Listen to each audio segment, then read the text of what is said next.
નમસ્તે મિત્રો, હું હરિવર્ધન ચોકસી આપ સૌનું સ્વાગત કરું છું. મિત્રો, આજના વિડીયોમાં આપનું ખૂબ ખૂબ સ્વાગત. મિત્રો, રોજની જેમ આજે પણ જોઈએ કોણે શું કરવું શું ન કરવું. તારીખ 28/8/2026 ને શુક્રવાર. મિત્રો, આજે રક્ષાબંધનનો તહેવાર છે, તો આપ સૌને રક્ષાબંધનની શુભકામના. તમારો ભાઈ બહેનનો પ્યાર ટકી રહે, એકબીજાની આમન્યા જાળવો અને એકબીજાનું સન્માન કરીને જીવનમાં આગળ વધજો.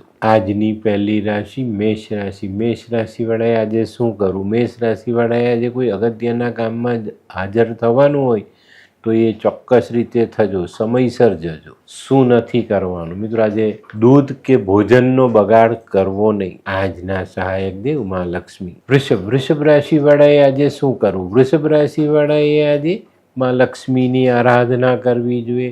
કડવા લીમડાને મીઠું જલ ચડાવવું જોઈએ. શું નથી કરવાનું? મિત્રો, આજે કોઈ પણ વિધવા ગરીબ સ્ત્રીને પરેશાન નહીં કરતા.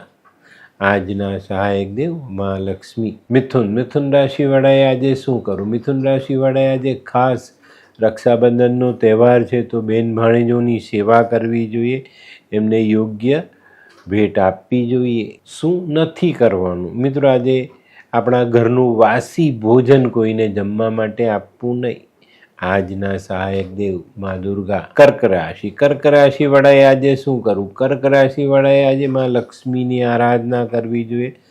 માતાને ખીરનો ભોગ ધરાવીને ખાવો અને ખવડાવવો. શું નથી કરવાનું? મિત્રો, આજે કોઈની પણ સાથે દગો નહીં કરતા. આજના સહાયક દેવ ભગવાન શિવ અને માં પાર્વતી.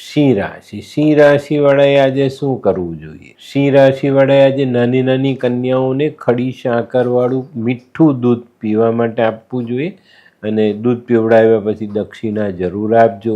શું નથી કરવાનું? મિત્રો, આજે આયોજન વગરનું કોઈ કામ કરવું નહીં. આજના સહાયક દેવ માં લક્ષ્મી ને સૂર્યનારાયણ ભગવાન. કન્યા રાશિવાળાએ આજે શું કરવું? કન્યા રાશિવાળાએ આજે નાના ગરીબ બાળકોને માવામાંથી બનેલી મીઠાઈ ખાવા માટે આપવી જોઈએ. શું નથી કરવાનું? મિત્રો, આજે કોઈની પણ સાથે વાદ વિવાદ કરવો નહીં. આજના સહાયક દેવ તમારા કુળદેવી ને માં દુર્ગા.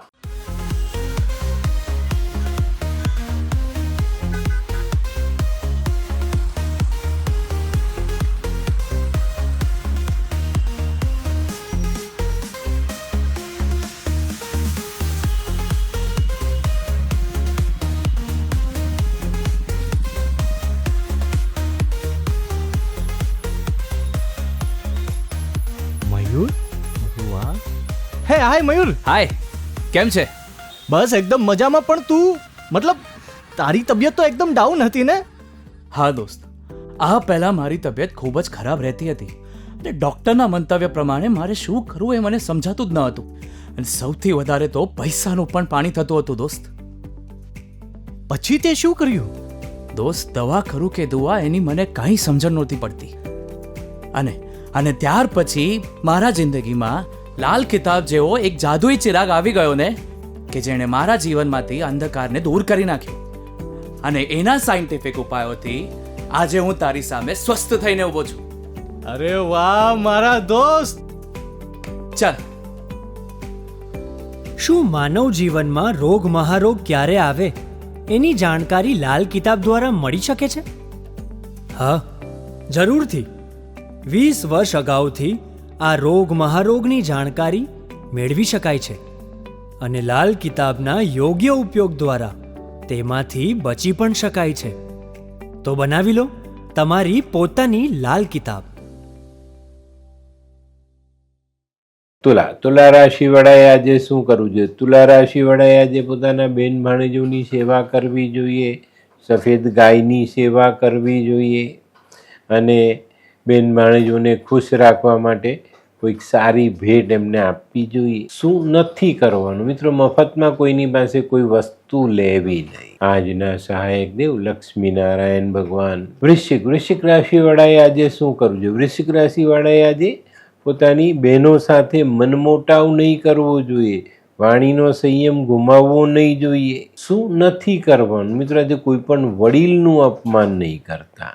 આજના સહાયક દેવ માં લક્ષ્મી ને હનુમાન. ધનરાશિવાળાએ આજે શું કરવું? ધનરાશિવાળાએ આજે તહેવાર છે છતાં પોતાના કામકાજ પર ધ્યાન આપવું જોઈએ અને એનો હિસાબ સરભર રાખવો જોઈએ. શું નથી કરવાનું? મિત્રો, આજે કોઈ ખોટા માણસની સહાય નહીં કરતા. આજના સહાયક દેવ ભગવાન વિષ્ણુ ને માં લક્ષ્મી. મકર રાશિ વાળાએ આજે શું કરવું છે? મકર રાશિ વાળાએ આજે કુટુંબના વડીલોની વાત માનવી જોઈએ, એમની સલાહ સ્વીકારવી જોઈએ. શું નથી કરવાનું? મિત્રો, આજે ખોટું ટેન્શન લેતા નહીં. આજના સહાયક દેવ ભગવાન શનિ ને વિષ્ણુ. કુંભ રાશિ વાળાએ આજે શું કરવું જોઈએ? કુંભ રાશિ વાળાએ આજે સફેદ સ્વચ્છ વસ્ત્ર પહેરવા જોઈએ અથવા સફેદ રૂમાલ સાથે રાખીને દિવસની શરૂઆત કરવી જોઈએ. શું નથી કરવાનું? મિત્રો, સમયનો બગાડ બિલકુલ નહીં કરતા. આજના સહાયક દેવ ભગવાન નરસિંહ. મીન રાશિ વાળાએ આજે શું કરવું? મીન રાશિ વાળાએ આજે શુક્રની વસ્તુ દાન કરવી જોઈએ. દહીં, ઘી, કપૂર, રૂં આવી વસ્તુઓ તમે દાનમાં આપી શકો છો. શું નથી કરવાનું? મિત્રો, આજે કોઈ જૂનું વાહન ખરીદીને ઘરે નહીં લાવવું. આજના સહાયક દેવ ભગવાન વિષ્ણુ ને શનિ. તો મિત્રો, આ તો તમારા માટે આજના દિવસે કોણે શું કરવું શું ન કરવું તેનું જ્ઞાન. તો આજનો વિડીયો ગમ્યો તો લાઈક કરો, શેર કરો, યુટ્યુબ જોનારા શેર કરે અને સબસ્ક્રાઈબ કરે. હું હરિવર્ધન ચોકસી આપ સૌની રજા લઉં. ફરી મળીએ નવા વિડીયોમાં નવી જાણકારી સાથે. તો ચાલો બદલીએ જિંદગી. નમસ્તે.